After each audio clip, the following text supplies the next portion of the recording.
I worked the graveyard shift at a small, usually mostly empty hotel just off the highway. The hours suck, obviously, but other than that, it's a pretty cushy job. I clock in, settle down in the back office, and watch downloaded movies or shows on my laptop. The connection sucks back there, but it's a place I can sit out of view of the guests and relax, so I just prepare accordingly. Periodically, I'll glance at the CCTV monitor hung on the wall in front of my desk. Mostly it's just to see if there's anyone at the front desk that needs anything, or to see when my co-workers arrive in the morning so I can brush the Cheeto dust off my shirt and pretend like I wasn't half asleep only moments before they arrived. The cameras show several other areas of the hotel too. Each stairwell, several shots of the parking lot outside and each exit door, the kitchen, laundry room, the lobby, and a few other areas. There's also a camera in the gym, but no one ever uses it. The hotel I work for isn't really known for their stellar cleanliness or functioning facilities. Our pool hasn't been open to guests in months, and our gym has like one functioning treadmill, a couple weights, and I think a pull-up bar. I've been working here for a few months, and I don't think I've ever been inside. Anyway, at about 2 a.m., 2 hours into my shift, I glance up from my show to check the cameras and notice that the light in the gym is on. The grainy footage shows a man, average-looking, maybe on the older and fatter side, running on the one working treadmill. I don't recall checking him in, but I'm not the one who usually handles that stuff. Most people are in before my shift anyway. Whatever, I thought. I can hardly judge him. Looks like he's doing more exercise than I ever do. I go back to my show, getting up once to grab another bag of chips from the concession area. When I get back, I check the time. 2:32 a.m. The one instance of actual work I do starts at 3 when I run the nightly audit on the computers, so I have to start keeping track of the time more closely around then. I spare a glance towards the cameras, and I'm surprised to see that the man is still running on the treadmill. Well, probably not still, right? Like he probably took a break to do other workouts and now he's back to running. Or maybe he's been running this whole time. I don't know shit about exercise. In the crappy video quality, I could still see that he was sweating pretty hard. His shirt was almost an entire shade darker, and his thinning hair was visibly slicked back. At the time, all I thought was, good for him, I guess. Maybe this old fat guy should be motivating me to start working out for real. I finish another episode before getting up to start the audit process, which usually takes me a couple minutes. Before I left the office, I checked the cameras again just because I didn't like being surprised by a guest waiting for me at the desk whenever I went up. My eye immediately caught onto the treadmill guy. Not just because he was still running, which was odd enough. I mean, it had been a full hour of, I'm pretty sure, non-stop running at a pretty quick pace for a guy like him. No, it's because this time he was staring straight at me. Well, not me, but the camera in the corner of the gym. I froze. We locked eyes, even though I obviously knew he couldn't see me. He was dead-eyed with a slack, exhausted expression on his face. And yet he was still running, his arms no longer swinging along with his run, but instead hanging limply at his sides. I stood there for a long few seconds, confused and creeped out by what I was seeing. Right before I decided to write this guy off as a weirdo and turn away from the monitor to go do my job, he fucking smiled at me. At the camera, I mean. This creepy, wide smile that didn't really reach his eyes. And the worst part was that his tongue just sort of limply flopped out of his mouth, as if the only thing holding it in was his closed lips. It just bounced around like he had no control over it, moving to the rhythm of his jog. It was also way too long. Like a normal tongue would just stay in a person's mouth if it was completely relaxed, right? Needless to say, I was really creeped out by this guy. I don't know how long he was staring at the camera in the corner, or why he decided to smile right as I noticed him doing it. Obviously, it was just weird timing, or he probably just decided to fuck with whoever might be watching the cams right at the moment that I looked up at him.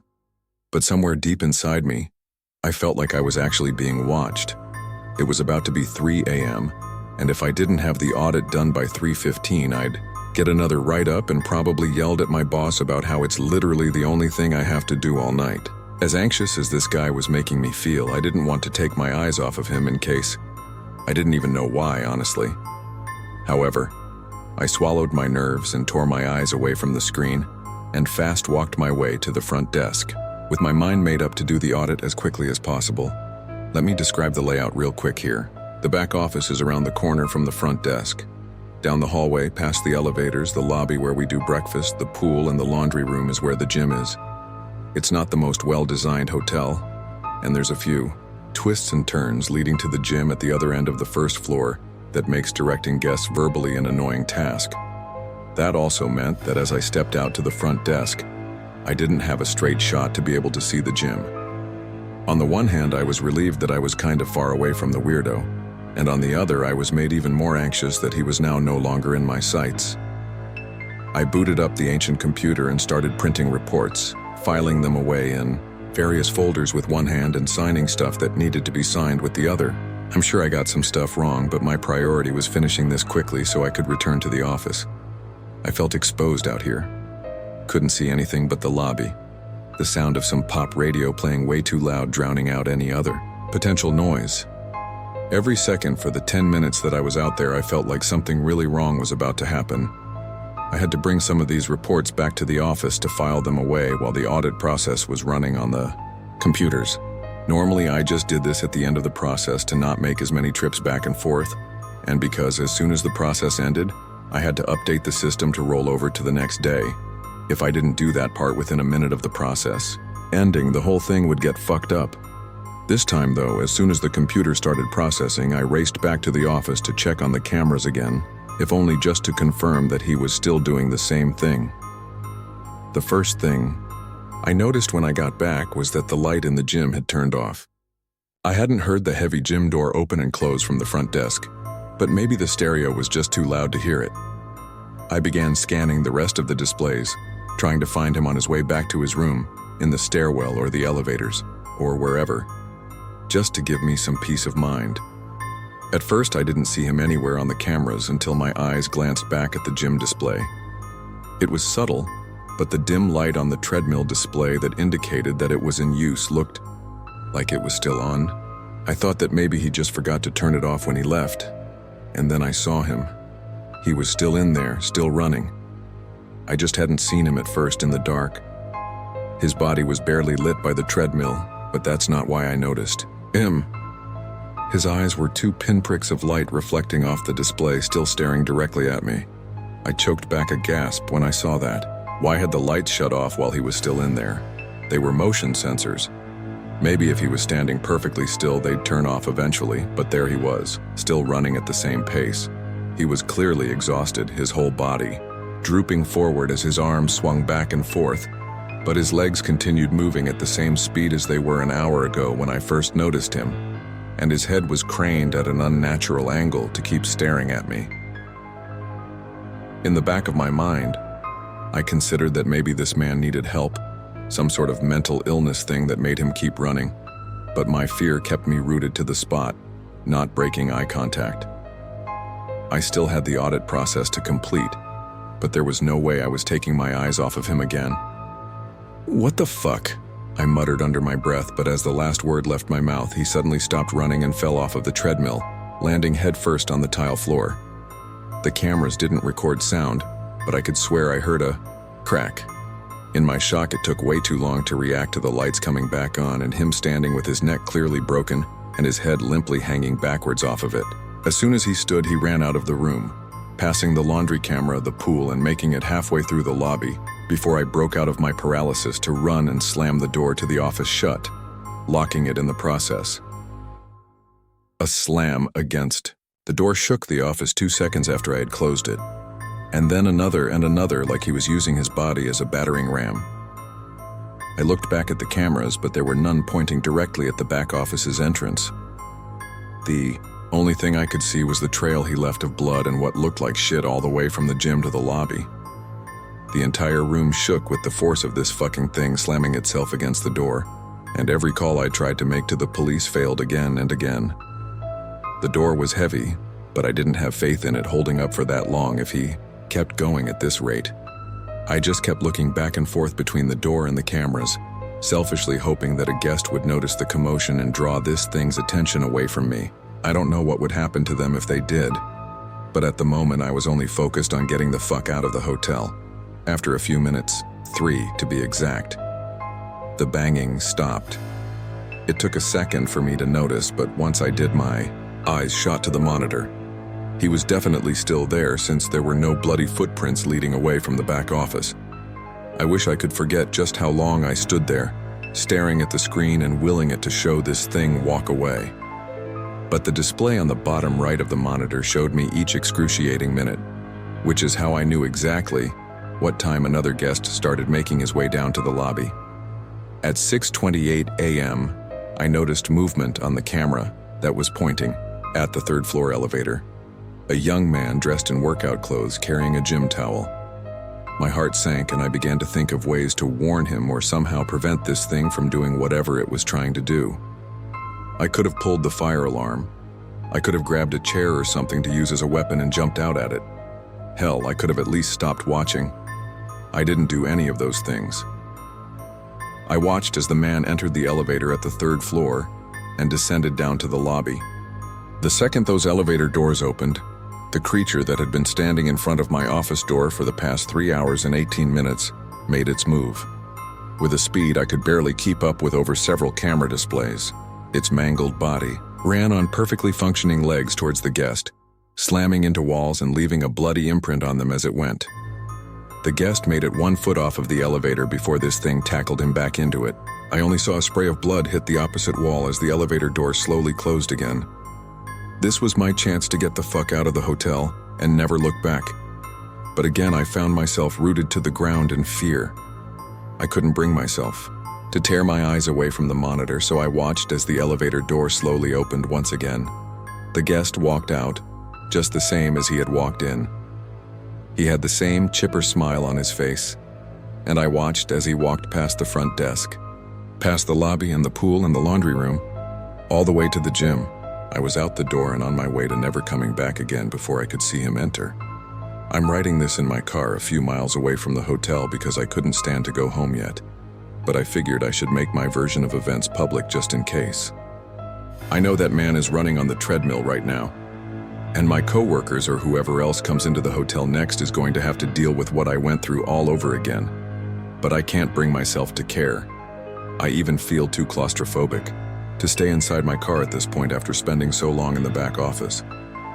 My legs are still shaking, and the only thing I want to do right now is run as fast and as far away as I can.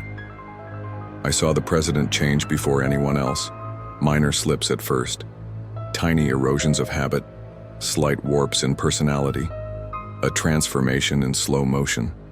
The way he studied his portrait, the way his clothes grew loose on his frame, the way he traced his signature again and again, as if relearning his own name.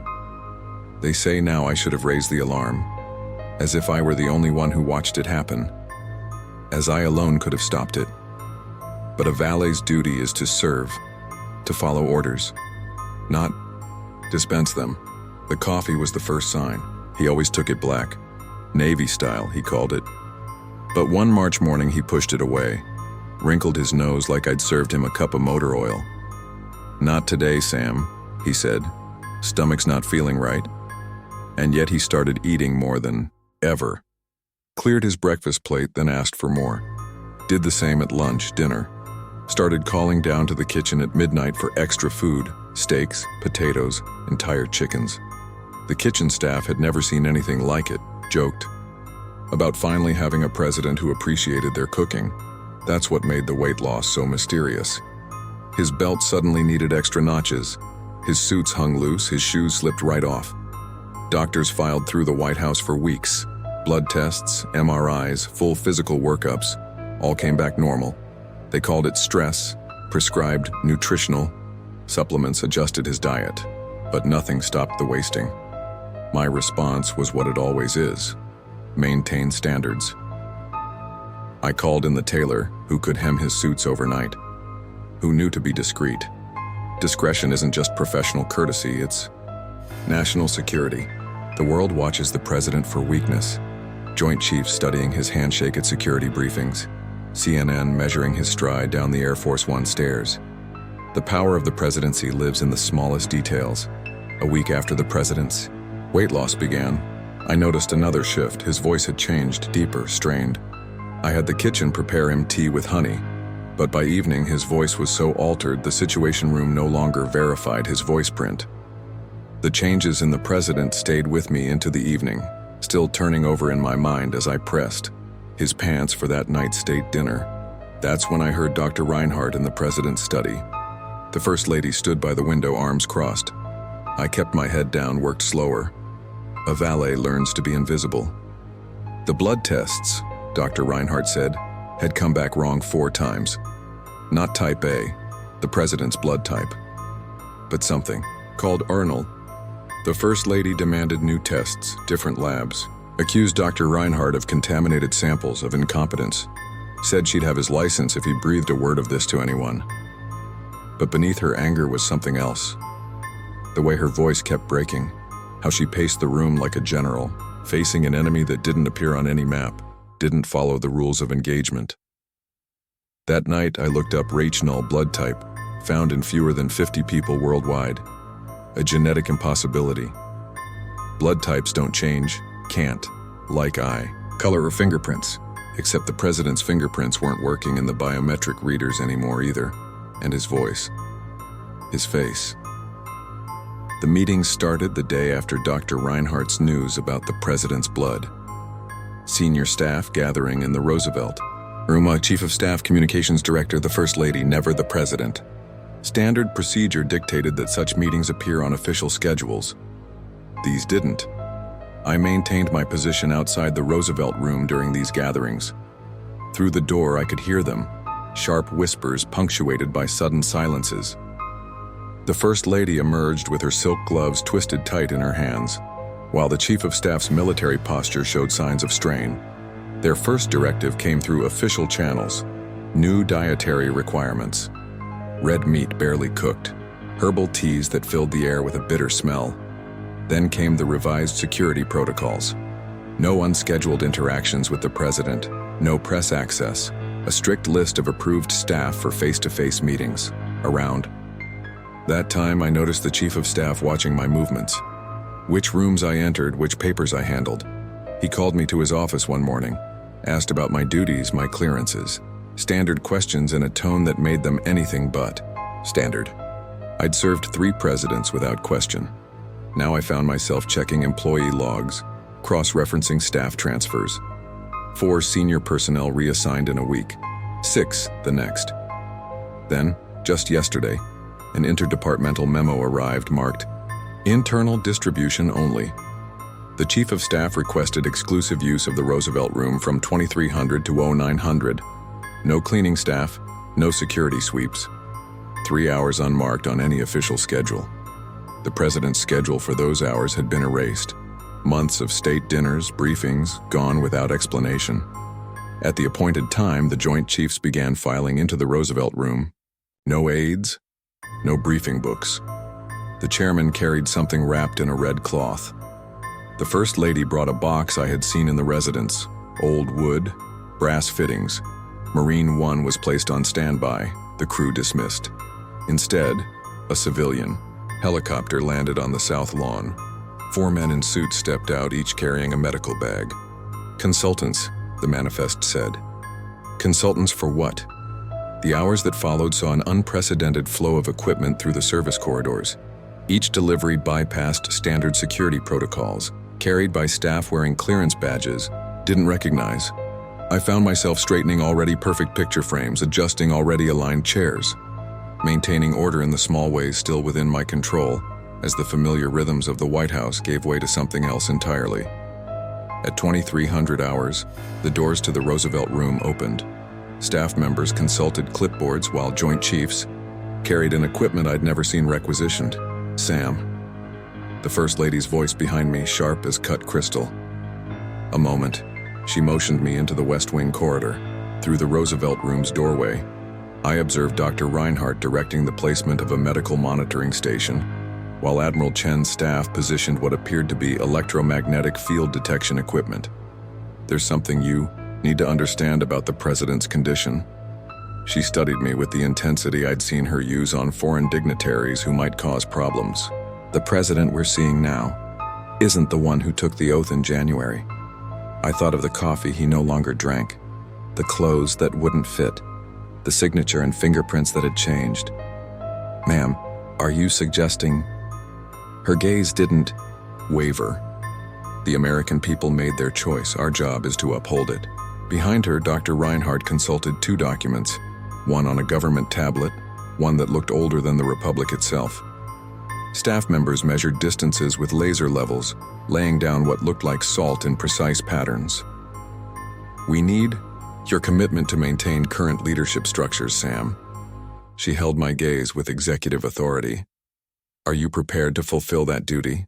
"Ma'am, But the words caught as they dragged the president in. 2 Secret Service agents I'd never seen before fought to control his movements.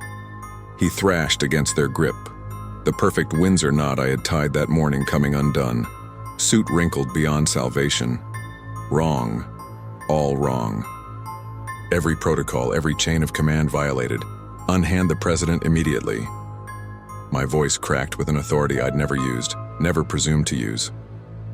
"This is a direct violation of..." The First Lady's hand gripped my arm, steel beneath, her silk gloves. "That is not our president, Sam.